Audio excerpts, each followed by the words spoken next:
Well, hello everyone. Welcome to Making Comics with CB Smallwood, and today we're going to be talking about my eagle claw technique. My eagle claw technique for drawing comics. I'll give you the origin story of how this all came about.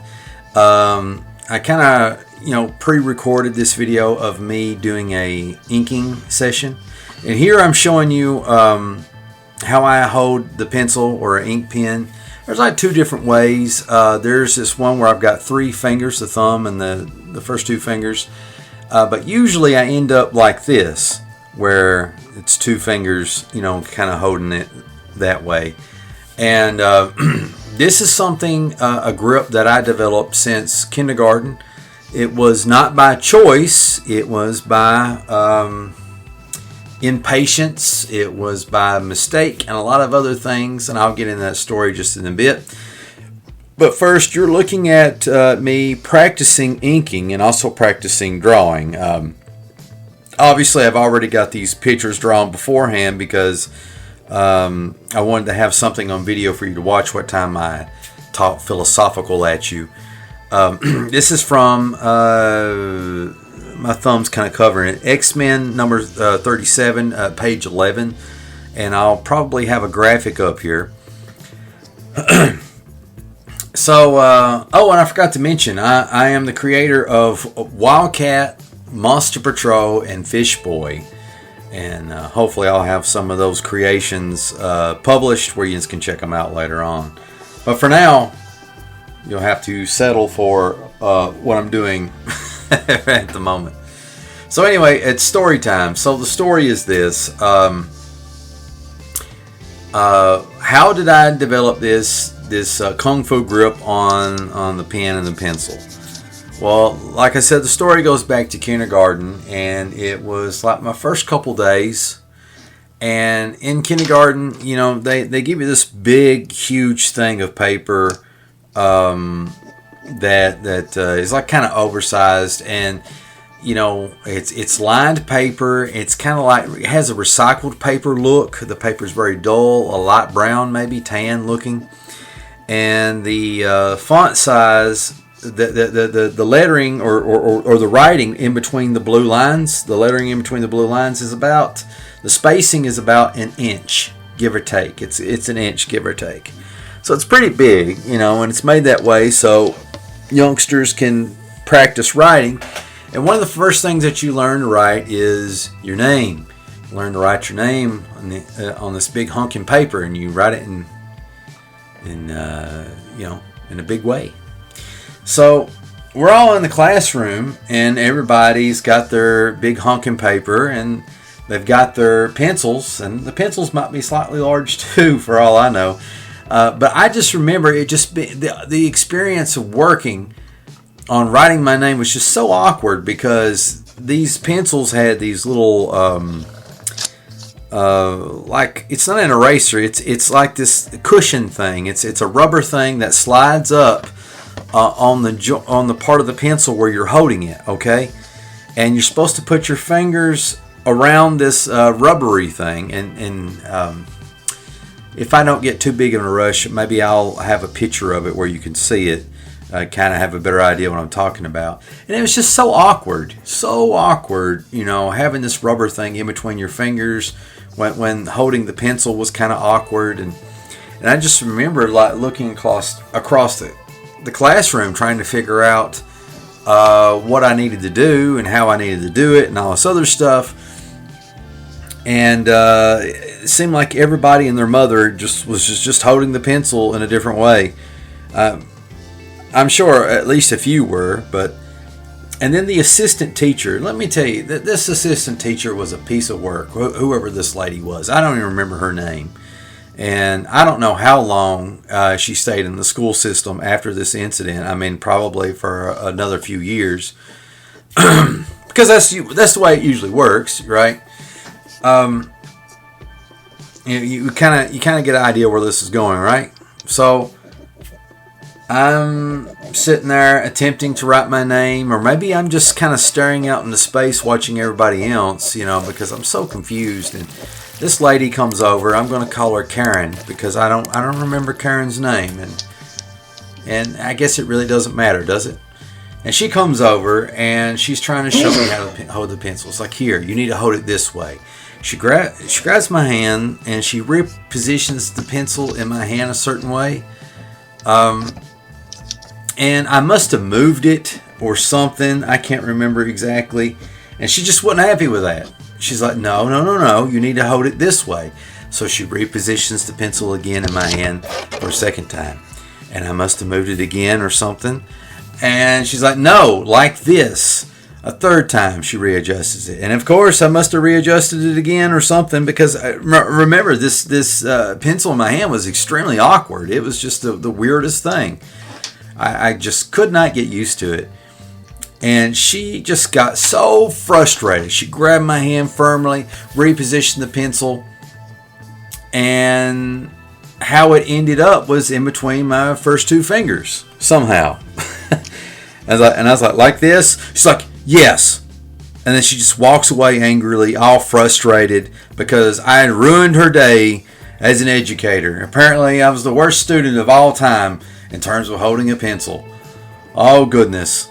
How awful it must have been for her. She must have cried herself to sleep not being able to position this pencil correctly in this child's hands. Such a terrible misdeed that I have done.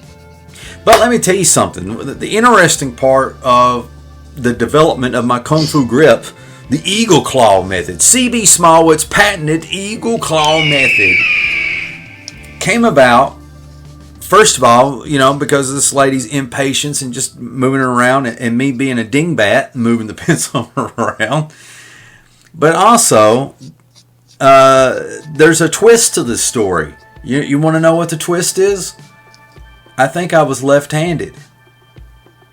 So here I am, being naturally a left-handed person, and I've got this pencil in my hand, being told that I need to put it in my right hand probably, and all this other stuff. It's no wonder I was struggling, because that wasn't my dominant hand, and it's just, the whole thing was awkward. And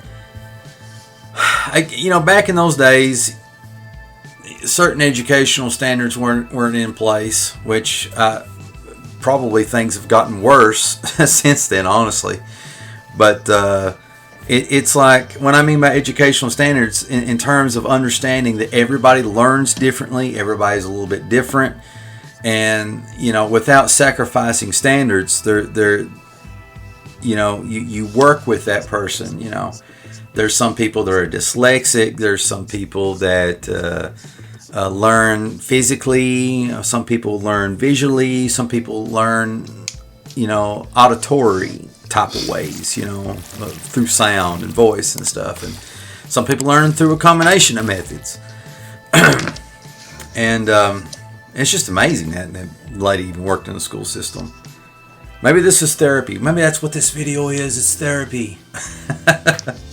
But somebody had asked in one of the last videos, or made a comment about, the unusual way that I hold a pencil or pen. So that's pretty much why I do it, originally.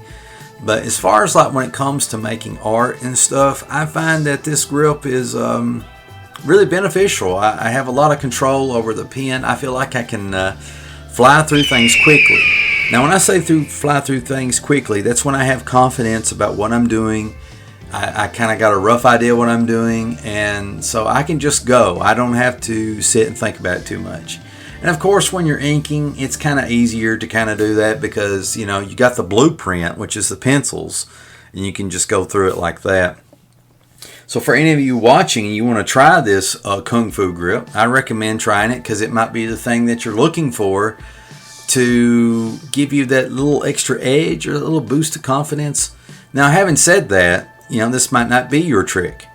And, I can draw maybe 3 different ways. Like in the start of the video, I had it between my fingers, and I had like a 3-finger grip, and then later I had a 2-finger grip. But I can also do it, like how the rest of you do it, which is between the thumb and the first finger. I can draw like that too. But I like my eagle claw method, and I think you may get some benefit out of it too. But I think this is the thing is that I would like to add to this video as I'm ad-libbing what time I'm inking. Sometimes in life, just crazy stuff happens to us. Sometimes it's at a young age, and sometimes it's later on throughout the years. And of course, as we go on through life, however we end up, things get thrown at us. And there's this old expression where, when life gives you lemons, you make lemonade. And I didn't intend to make lemonade, but that's where we're at. And I don't know where you're at, dear viewer, in your life right now, and what's going on as a comic creator of some type, or maybe you're just a writer or a pro wrestler even. I don't know. Just picture something creative. It doesn't matter. Wherever you're at, maybe there's some obstacle that you're having to face, some difficulty that seems insurmountable. The only thing I can tell you is just imagine, a 5 or 6 year old who's left-handed and is having to learn to work with their right hand. Not that I'm anything special or nothing like that. I don't mean to imply that. The point is you're more adaptable than what you think you are. Maybe you've got some physical handicap that's kind of holding you back. There might be some way, without knowing your situation, where you can adapt and overcome and keep being creative, keep making whatever you're making. And let me tell you something, technology's come such a far way that you can realize your dreams like no other. If you got the wheel, the tech is there to help see you on your way. Which I'm a traditional guy. I like a lot of the new tech that's coming out. There's benefits, and there's some big cons to it too. A lot of the tech that's coming out, but that's just how it's always been. Imagine like when the automobile came out, and there's probably people being like, what are you trying to do? Put the horse and buggy business out of business? I can only imagine. But we all enjoy our automobiles now, right? But a horse and buggy is still around. The Amish use it, and a few other people for like weddings and things like that. But it's about adapting to change, and sometimes stuff is just thrust on us, and we have to make do. You look at like Diamond Distributors, Diamond Distribution, which for like eons had a monopoly on the comic book industry. But they've been very helpful for indie publishers getting their books into comic book stores and stuff like that. And now there's a good chance that they might be going away. And you got to kind of adapt or die. That's what it comes down to. And there's publishers that's going to adapt, and they're going to overcome. They're still going to make their way to comic shops. And then the bulk of them probably aren't. Because there's always this over-reliance on what's out there, thinking that it will never come to an end. It kind of reminds me of like WCW. I never thought World Championship Wrestling would ever come to an end, but it did. I never thought that some of my local stores and shops and stuff where I live at would come to an end, but they have. But new stuff pops up. Some stuff good, some stuff not so good. So anyway, the video just cut out. I'm sorry about that. So I'm going to wrap it up. The point is we need to adapt and overcome, and that's what the Kung Fu Grip is all about. That's what CB's Eagle Claw method is about. And I encourage you to overcome and adapt any way that you see fit, to get stuff done, because it's all about the end product, right? So regardless, I thank you for tuning in. I just want to remind everybody to be the change that you want to see. I truly believe that rising tides or rises all ships, so be that tide. I believe that if you truly have righteousness on your side, mighty forces will come to your aid. Stay spooky, friends. Until next time, I will see you in the next video.